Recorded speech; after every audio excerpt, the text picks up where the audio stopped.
Tu ne peux pas fuir éternellement. Wave goodbye to the past when home fades, letting my across the L'évitement comme mécanisme de survie. Omori, c'est avant tout une œuvre sur l'évitement. C'est le choix de ne pas affronter la réalité parce qu'elle est trop douloureuse, trop brutale. Quand on y pense, tout le monde peut comprendre ce besoin. Se construire un monde imaginaire, un refuge où rien ne nous blesse, c'est humain. Qui n'a jamais eu envie de fuir ses problèmes au moins une fois? Humain peut-être, mais pitoyable. Ce n'est pas seulement une fuite, c'est une prison. Sunny, le vrai héros derrière Omori, s'enferme volontairement dans un mensonge. Ce n'est pas un choix innocent ou excusable. Chaque jour, il reste enfermé dans son monde imaginaire, il détruit un peu plus sa vraie vie. Ses amis perdus, sa famille détruite, la culpabilité ignorée. Sunny est le parfait exemple de ce qu'il ne faut pas faire. Préférer l'illusion à l'action. Mais tu peux comprendre pourquoi. La culpabilité qu'il ressent, la douleur d'avoir perdu Marie, c'est insoutenable. On parle d'un adolescent brisé, pas d'un adulte capable d'assumer ce fardeau. Son monde imaginaire, c'est sa façon de survivre. Sans ça, il aurait peut-être sombré pour de bon. Survivre, c'est bien, mais à quoi ça sert si tu ne fais rien pour aller mieux? La survie, c'est censé être temporaire, pas éternel. Sunny choisit de rester dans ce faux monde parce que c'est plus facile. Et ce n'est pas seulement un problème pour lui, ça ruine aussi la vie des autres. Basile, par exemple, il est coincé dans ce silence toxique. Lui aussi souffre, mais personne ne lui tend la main. Tout ça parce que Sunny refuse d'affronter la vérité.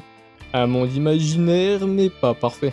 Ce qui est fascinant avec Omori, c'est que même son monde imaginaire est imparfait. On pourrait croire qu'il crée un paradis, mais ce n'est pas le cas. Dans Headspace, il y a des ombres, des peurs, des bribes de réalité qui se glissent partout, comme si son esprit lui-même refusait de le laisser tranquille. Au vrai, quel héros Basile, même dans ce monde, ils ne sont pas parfaits. Ils se disputent, ils se blessent, c'est presque réaliste. Réaliste? Non, c'est encore pire. Les imperfections montrent une chose. Même dans ses fantasmes, Sunny est incapable de réparer ce qu'il a brisé. Et tu sais pourquoi? Parce qu'il n'a pas la force. Même dans son propre monde, il fuit les conflits. Basile est littéralement effacé de Headspace à cause de son rôle dans la vraie tragédie. C'est pathétique, il ne contrôle rien, même là où il devrait être maître. Mais tu oublies que ces ombres, ces peurs, ce sont des manifestations de son inconscient. Ce n'est pas qu'il refuse de les affronter, c'est qu'il ne peut pas. Il est piégé tout comme il est piégé dans sa culpabilité dans le monde réel. Sa force, il doit la retrouver et c'est tout l'intérêt de son arc narratif. C'est ça qui rend Omori si poignant. Ce n'est pas juste une fuite, c'est aussi une quête de rédemption.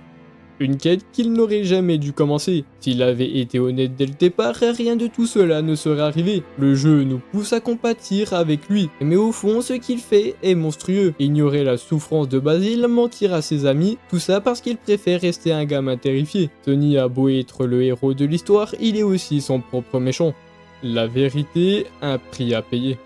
Ce qui rend la fin d'Omori si bouleversante, c'est justement le choix de confronter la vérité. Tout ce qu'il a évité éclate au grand jour et là on comprend vraiment la profondeur de son traumatisme. Sunny a accidentellement causé la mort de sa sœur, ce n'est pas juste une erreur, c'est une tragédie inimaginable.